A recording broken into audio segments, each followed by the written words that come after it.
It's such a pleasure to present this award tonight to Alice Kessler-Harris, someone I have admired for my entire life. She's an extraordinary labor historian, public intellectual, and labor educator. It's really no exaggeration to say that she single-handedly founded the field of women's labor history, which has burgeoned ever since. She published a series of pioneering articles on women in unions in the early 20th century, followed by the 1982 classic work, Out to Work, A History of Wage-Earning Women in the United States. Over the course of her career, Alice Kessler-Harris trained dozens of PhD students, served on many journal editorial boards. She was elected to the presidency of major scholarly associations, including the Organization of American Historians and the Labor and Working Class History Association, of which she was actually among the founders. For over 3 decades now, she has served on the editorial board of a book series published by the University of Illinois Press on the working class in American history. And that series has published over 100 books on U.S. labor history and is still flourishing. Eminent as Alice is in the historical profession, she is no ivory tower academic. She's always been deeply politically engaged. My favorite example of this, there are many, is her 1986 testimony as an expert witness in the Equal Employment Opportunities Commission's case against Sears Roebuck, then the largest retailer in the U.S., and the EEOC charged them with sex discrimination at that time.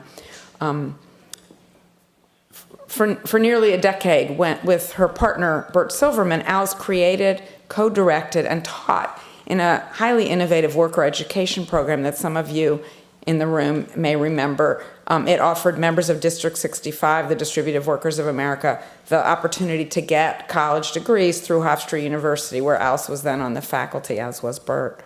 And that program was a major presence in the New York City worker education scene in the 1980s. She's in the process of retiring from her professorship at Columbia, where she's been since 1999. But Alice is not the retiring type. You will continue to hear her voice in both the public square and in the academic world. Now, Saul Stetin, as Bruce mentioned, was passionate about preserving the stories of working people's lives, and I think Alice is the perfect recipient of this award as one of the best practitioners of that fine art. I myself have often returned to the subject of Alice's early research in my own research on immigrant workers and their union organizing efforts today. Antonio Villaraigosa, the former mayor of Los Angeles, once said that Latino workers were the Jews of the 21st century, and there's a lot to that if you know anything about that topic. I also teach at the Murphy Institute, and so I'm a labor educator myself, and I can testify that workers today find U.S. labor history inspiring and valuable as they confront the challenges that face them in the labor movement now, and many of those challenges echo Alice's earliest publications. I'm thinking particularly of one she wrote called Organizing the Unorganizable. So without further ado, please join me in congratulating Alice Kessler-Harris. Thank you very much. Thanks, Ruth, and thanks to the Sidney Hillman Foundation for this wonderful award, and thank you to everybody who's here. My only regret is that I'm not a journalist, and but being a historian is perhaps the next best thing to being a journalist, and sometimes historians say that without us, you journalists wouldn't have anything to write about anyway. So I want to say that when I started in this field, so I finished my dissertation in 1968, and it was a dissertation on Jewish immigrant garment workers, among others.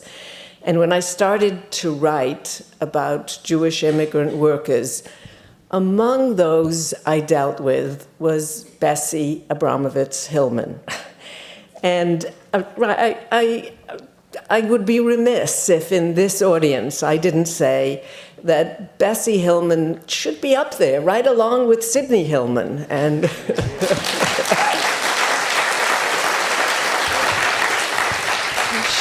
She was, after all, a labor organizer, significant in organizing the original 1914 Chicago strike that actually produced the Amalgamated Clothing and Textile Workers Union.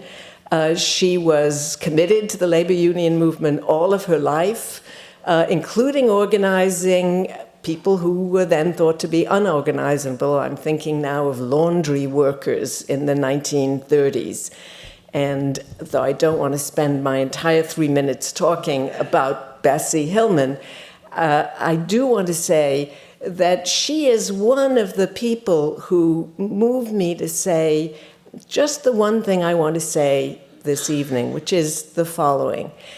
When I first started writing, I was writing about Jewish garment workers. They were all men, because workers were men in those days. And then I switched with the women's movement to writing about women workers, to be sure.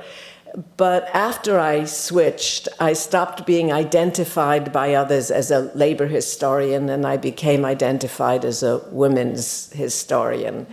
And though I've spent my entire life writing books about women wage earners and women who worked in other capacities, I tend to be thought of as a woman's historian. But then about 15 years ago, something very strange happened. That is, women became workers in the public imagination.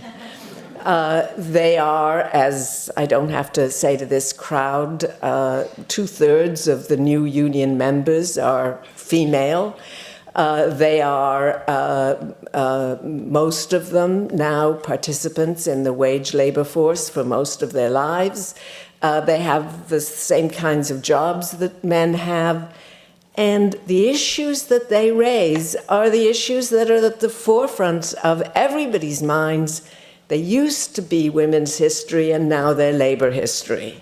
Issues of childcare, issues of maternity or paternity or family leave, paid and unpaid, issues of equal wages. Hillary Clinton keeps talking about that question. Issues of family and work and how we meld those two together. All of those issues are now labor issues. So I am really delighted to be able to say that though somewhere around there I'm still a historian of women, I am delighted to be once again a labor historian. Thank you.